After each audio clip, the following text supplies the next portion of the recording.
भैया भैया भैया भैया बोला पीछे समझ में नहीं आता यार, आप यार समझ रहे आदमी हो यार, आप प्लीज कहने के बाद अंदर चले जाते यार आदमी हो।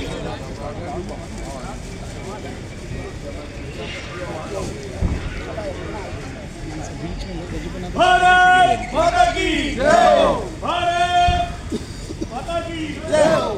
गजेंद्र सिंह शेखावत जिंदाबाद, गजेंद्र सिंह शेखावत जिंदाबाद, गजेंद्र सिंह शेखावत। फोटो वाला काम है।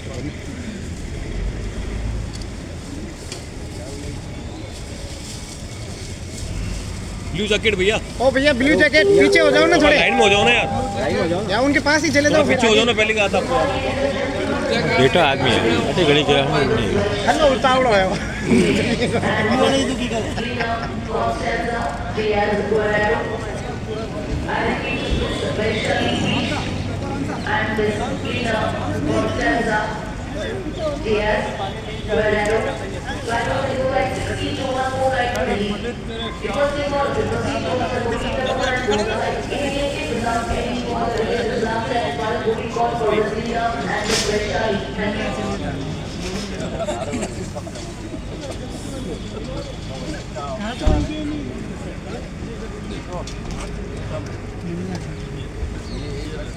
मेरा पहन लो वापस दरबार।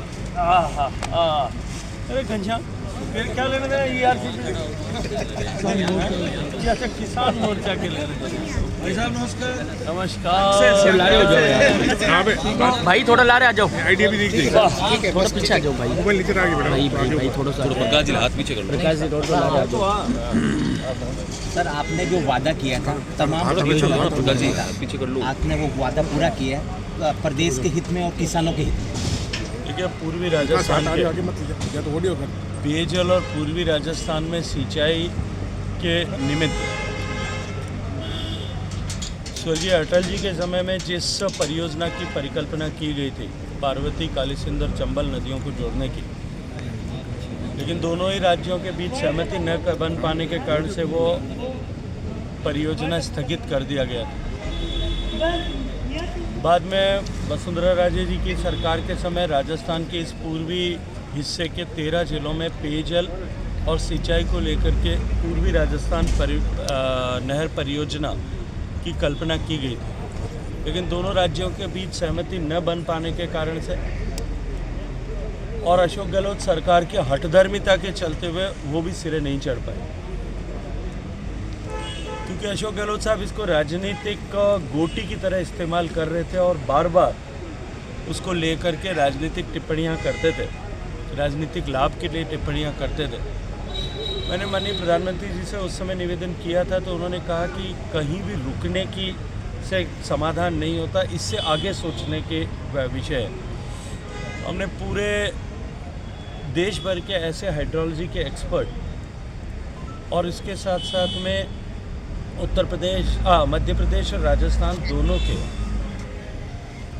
इंजीनियर्स को साथ बिठा करके कालीसिंध, पार्वती, चंबल परियोजना और ईआरसीपी दोनों को इंटीग्रेट करके एक नदी जोड़ने की परियोजना जिससे दोनों राज्यों को लाभ हो सके, इस पर विचार किया था।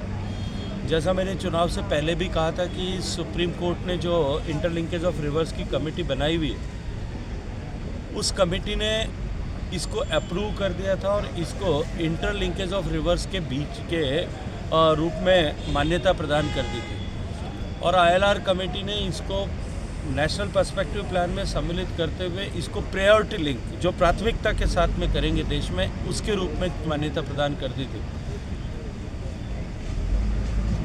उस समय भी हमने अधिकारियों के स्तर पर चर्चा की थी, लेकिन दुर्भाग्य से क्योंकि पॉलिटिकली सरकार इसको नहीं करना चाहती थी, अशोक गहलोत सरकार, इसके चलते हुए अधिकारियों के स्तर पर सहमति बन जाने के बावजूद भी ये नहीं हो पा रही थी।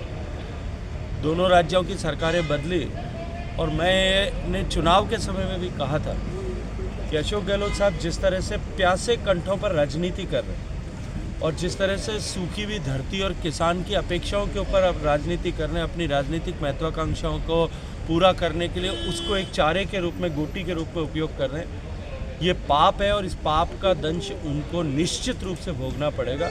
जनता ने उनको पाप की सज़ा दी और जैसा मैंने कहा था कि आने वाले समय में हम पहली कैबिनेट के साथ में इसको पूरा करेंगे।